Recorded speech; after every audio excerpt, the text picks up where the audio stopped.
किसान भाइयों, बांस एक बहुत ही उपयोगी पौधा है जिसकी अपने प्रत्येक कार्य के अंदर हर क्षण में काम आता है। बांस का जो पौधा है, इसकी लकड़ी जो है जन्म से लेकर के मृत्यु तक हमेशा अपने साथ रहती है और इसके काम में आती है। ये हमेशा धार्मिक कार्यों में, अपने सांस्कृतिक कार्यों में और जितने भी घरेलू जो कार्य हैं या कृषि क्षेत्र के कार्य हैं, इनमें हर कामों के अंदर, खेती के अंदर काम देती है। विशेष तौर से इसका जो उपयोग है, जो संतरे के बगीचे लगाते हैं, अमरूद के बगीचे लगाते हैं, अनार के बगीचे लगाते हैं, उन कृषकों को बांस की बहुतायत से आवश्यकता होती है। उनके जब फल लगते हैं पौधों के अंदर, तो वजन से जब पौधे लद जाते हैं फलों से, तो उनकी टहनियां टूटने का डर रहता है और पौधे झुकते हैं, तो उनको सहारा देने के लिए बांस की बहुत ज्यादा जरूरत पड़ती है। इसलिए बांस एक बहुत ही उपयोगी पौधा है। इस बांस की खेती के लिए भारत सरकार द्वारा केंद्रीय प्रवर्तित योजना चलाई गई है, जिसके अंदर जो 100% अनुदान है वो भारत सरकार द्वारा दिया जा रहा है। इसकी जो खेती के लिए जो चयनित जिले हैं, उसमें 12 जिले चयनित हैं अपने राज्य के अंदर, जिसमें 8 जिले हैं वो मेवाड़ क्षेत्र के हैं, 2 जिले डांग क्षेत्र के हैं, सवाई माधोपुर एवं करौली, और 2 जिले बारां एवं झालावाड़ हाड़ौती जिले के हैं। इस तरह से जो 12 जिले अपने चयनित है, उन जिलों के अंदर खेती इसकी की जाती है। इसमें जो खेती है वो वन विभाग एवं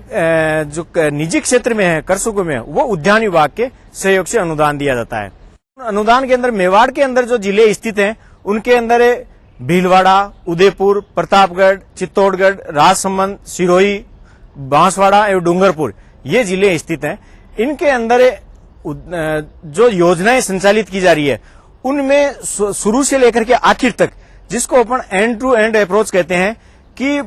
पौध की तैयारी से लेकर के और बाजार व्यवस्था तक इसमें ऐसी योजनाएं हैं जिसके ऊपर अनुदान दिया जा रहा है। जिसमें शुरू से जो है, जैसे पौधरोपण की जो योजना है, पौधरोपण की योजना के अंदर वन क्षेत्र में है केंद्रीय नर्सरी। केंद्रीय नर्सरी के अंदर 0.25 हेक्टेयर क्षेत्र के अंदर जो लागत है इसकी 2.73 लाख है, उसका 100% अनुदान दिया जाता है। ऐसे ही निजी क्षेत्र के अंदर जो केंद्रीय नर्सरी है, उसकी लागत जो 2.73 लाख है, उसका 25% अनुदान 68,000 रुपए कृषकों को दिया जाता है, जो क्रेडिट लिंक बैक एंडेड के माध्यम से है। दूसरा महिला नर्सरी है एवं किसान नर्सरी है, जिनका क्षेत्रफल 0.1 हेक्टेयर क्षेत्रफल है और उनकी जो इकाई लागत है वो 26,000 रुपए है। उसका 25,000 रुपया या 6,500, जो भी दोनों में से कम है, वो इकाई लागत का अनुदान है, और ये क्रेडिट लिंक बैंक एंडेड के माध्यम से किसानों को देय है। दूसरा, इसमें जो बगीचे लगाना है या खेतों के अंदर पौधरोपण है, तो जो वन विभाग जो क्षेत्र है, उसके अंदर 1 हेक्टेयर की जो इकाई लागत है वो 25,000 मानते हुए 100% अनुदान 2 साल के अंदर 50% प्रथम वर्ष में एवं 50% द्वितीय वर्ष के अंदर 12,500 रुपए 2 सालों के अंदर दिया जाता है। इसके अंदर जो वन विभाग है, उसमें 50 हेक्टेयर का कम से कम एक ब्लॉक जो है वो लेना अनिवार्य है, और 50 हेक्टेयर के क्षेत्रफल के अंदर इसका चयन करके और वृक्षारोपण किया जाता है। इसी तरह कृषकों के खेतों के ऊपर है, उसके अंदर 16,000 रुपए की 1 हेक्टेयर की इकाई लागत मानते हुए उसके ऊपर 50% जो अनुदान है वो प्रथम वर्ष में 4,000 रुपए और 4,000 रुपए द्वितीय वर्ष के अंदर अनुदान दिया जाता है। इसके अंदर ये जो सिंचित क्षेत्र के अंदर इसका इतना लाभ नहीं मिल पाने के कारण या इतनी लाभदायक फसल नहीं होने से इसको किसानों को ये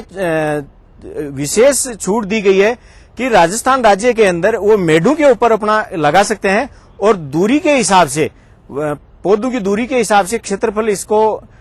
निकाल के और किसानों को अनुदान दिया जाता है। दूसरा, ऐसे जो पुराने बांस के वृक्ष लगे हुए हैं या पौधे जो लगे हुए हैं या जो क्षेत्र है, उनके अंदर सुधार के लिए 8,000 रुपए की इकाई लागत मानते हुए कृषकों को अधिकतम 2 हेक्टेयर तक के लिए 100% अनुदान दिया जाता है। तीसरी जो इसके अंदर पौधरोपण की जो योजना है, उसके अंदर जो सरकारी क्षेत्र की जमीन है, वन्य क्षेत्र के अलावा जैसे पंचायतों की है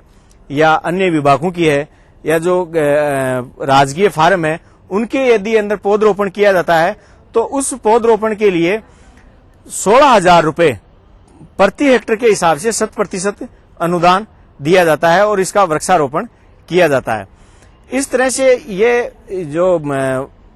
पौधरोपण की जो योजनाएं हैं वो इसमें 3 तरह की है। चौथा, जो पहले से जो क्षेत्र लगा हुआ है इसके अंदर, इसमें किसी तरह का कीड़ा या बीमारी लगे हुए हैं तो उस कीड़े बीमारी से पौधों को बचाने के लिए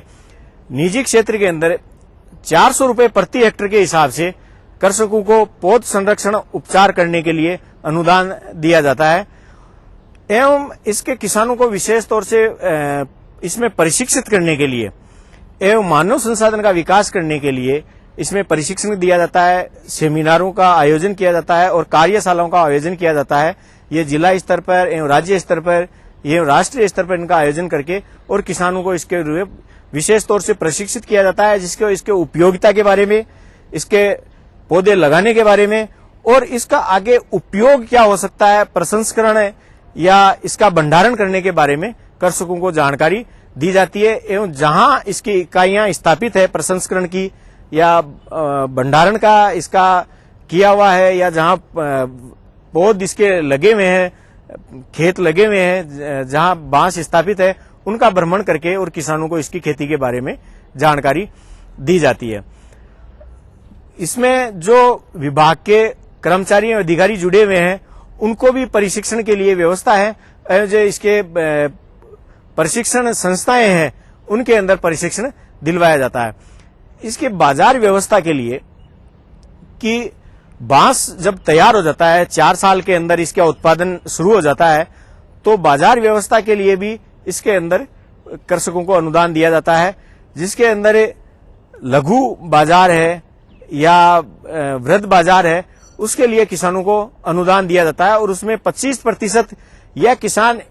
शोरूम लगाना चाहता है या शॉप लगाना चाहता है इसकी, तो उसके लिए 10 लाख रुपए तक का 25% या अधिकतम 10 लाख रुपए तक का परियोजना आधारित अनुदान कृषकों को उपलब्ध करवाया जाता है, जिससे इसके किसान उत्पाद बना करके और अपने बेच सकते हैं, उसके किसान उत्पाद स्वयं भी बना सकता है। राज्य के अंदर अभी जो इसके अंदर उत्पाद बन रहे हैं, उदयपुर क्षेत्र के अंदर वन क्षेत्र में कृषकों द्वारा जो बांस है उसकी लकड़ी से अगरबत्ती की स्टिक बना करके और इसका उपयोग किया जाता है। दूसरी, छोटे जो घरेलू काम में आने के लिए जो इसके उत्पाद हैं, जैसे टोकरियां हैं बांस की, बांस के पेन स्टैंड है या बांस का फर्नीचर है, सोफा है, कुर्सी है, ये बांस के तैयार करके और बाजार में विक्रय किए जाते हैं। तो बांस का बहुत अच्छा स्कोप है राज्य के अंदर और किसान इसको आसानी से लगा सकते हैं। ये एक ऐसा पौधा है जो 800 से 900 मिलीमीटर बरसात जहां वार्षिक होती है उसके अंदर आसानी से लगाया जा सकता है और मैदानी इलाकों से लेकर के और पहाड़ी क्षेत्रों के अंदर इसकी बहुत ही उपयोगिता है और आसानी से वहां लगता है। पहाड़ी क्षेत्रों के अंदर जो बांस है वो इसके मकान तक के जो आदिवासी इलाके हैं या जो पहाड़ी हैं इनमें मकान तक इसके बनते हैं और उनका हर एक दिनचर्या इसकी बांस से उनकी जुड़ी हुई होती है। वो जो पहाड़ी इलाके हैं या ट्राइबल क्षेत्र हैं, आदिवासी क्षेत्र हैं, उनके अंदर कृषकों द्वारा बांस का कटाई करके और अपने समस्त प्रकार के कृषि औजार बनाए जाते हैं। जो उनके घर होते हैं उनके चारों तरफ के जो बाड़े की दीवार होती है वो इसकी बनाई जाते हैं और जो मकान होते हैं उसकी छतें इसके द्वारा बनाई जाती है। कुछ क्षेत्र ऐसे हैं अपने भारत राज्य के अंदर कि जहां आने जाने के बिल्कुल सुगम साधन नहीं है और जहां रास्ते नहीं होते हैं, वहां इसके जो उत्तर पूर्वी राज्य हैं उसमें इसके रास्ते तक बनाए जाते हैं और जो पुलों का निर्माण करके और वहां आवागमन के लिए इसका रास्ते बनाए जाते हैं और किसानों द्वारा एवं ग्रामवासियों द्वारा इसका बहुत अच्छा उपयोग किया जाता है। राजस्थान राज्य के अंदर इसकी जो विशेष तौर से किस्में लगाई जाती है वो डेंड्रोक्लोमस स्टेटिस्टिक्स एवं बैम्बसा बैम्बूज, दो जो इसकी किस्में हैं वो विशेष तौर से राज्य के अंदर उपयोगी है और उनकी खेती की जाती है। इसकी खेती के लिए बरसात के अंदर सबसे उपयुक्त समय है, जो बरसात के अंदर जून और जुलाई से अगस्त तक जब वर्षा शुरू होती है उस में इसमें खेतों का या वन क्षेत्र के अंदर या राजकीय भूमि के अंदर अपन गड्ढे खोद करके और इसका वृक्षारोपण कर सकते हैं। इसकी जो दूरी है वो पौधे से पौधे की दूरी एवं लाइन से लाइन की दूरी 5 मीटर, इसकी 4 से 5 मीटर रखी जाती है। तो किसान भाइयों, जो आपके पास ऐसी चीज जमीन है या जिसके अंदर पानी की बहुत व्यवस्था कम है, उसके अंदर बांस आसानी से लगाया जा सकता है और इसका आमदनी प्राप्त की जाती है। और जिन किसान भाइयों ने संतरा या अमरूद या अनार जो लगा रखा है वो अपने खेत के चारों तरफ मेड़ पर बांस लगा करके, और इन पौधों के जो उपयोग के लिए बांस की लकड़ी जो प्राप्त की जाती है वो बाहर से किसान खरीदता है, उसका बाहर से खरीदना बंद करके और अपने खेत के मेड़ के चारों तरफ लगा करके उसका उपयोग कर सकता है और अपने घरेलू काम में भी ले सकता है पौधों को सहारा देने के लिए, और इससे अतिरिक्त आमदनी प्राप्त कर सकता है। दूसरा, इसके अंदर जो विशेष उपयोग है इन बगीचों के दीवार के ऊपर लगाने के लिए, गर्मियों के अंदर ये गर्म हवाओं को रोकेगा क्योंकि उसकी ऊंचाई बहुत ज्यादा होती है, और सर्दियों के अंदर सर्द हवाओं को रोकेगा जिससे अपने बगीचे की सुरक्षा होगी और इसको शेल्टर बेल्ट का एक तरह से काम करेगा। अतः किसान भाइयों को सलाह दी जाती है कि बांस का अधिक से अधिक लगा करके और इसके लाभ प्राप्त करें।